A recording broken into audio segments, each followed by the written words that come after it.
The first phase of screening Ukrainian legislation for compliance with EU standards has been completed, as Deputy Prime Minister Olha Stefanishyna said. A delegation of the European Commission arrived in Kyiv, and together with Ukrainian colleagues, they held consultations on method and approaches to the next stage of assessing Ukrainian legislation. I'm glad to congratulate all of us on completing the first stage, more than 30 explanatory sessions as part of the official screening process. During the sessions, Ukrainian delegations gained useful experience and the necessary knowledge to continue our confident movement towards full membership. Olha Stefanishyna, Deputy Prime Minister for European and Euro-Atlantic Integration of Ukraine, on Facebook. At the next stage, the final implementation of the reforms of the 35 chapters of the European Union is planned. Experts know that Ukraine will begin by reviewing chapters about anti-corruption and judicial legislation next.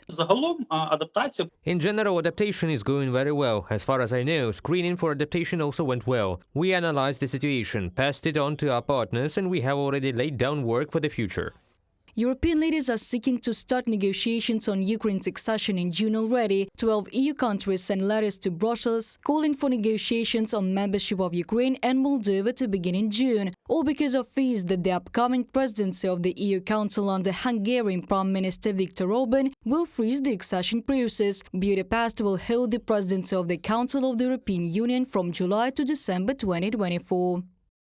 We jointly call for the adoption of the negotiation frameworks for Ukraine and Moldova by the General Affairs Council in June at the latest, in order to convene intergovernmental conferences with both countries by the end of June 2024. From a letter from the foreign ministers, Euractiv reports.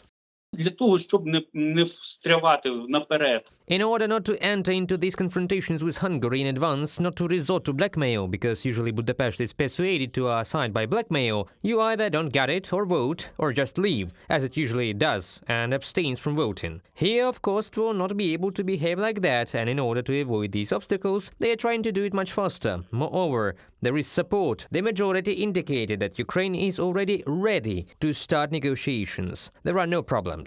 On December 14, 2023, the European Council officially supported the opening of accession negotiations with Ukraine, and on June 7, the European Commission officially gave the green light, with the condition that Kyiv must continue its homework for the EU membership. One of the stages of preparation is screening of Ukrainian legislation for compliance with European law. Inspections have been ongoing since January 17, 2024. Reported by Diana Kolesnik, Nikita Skoblikov, UATV News.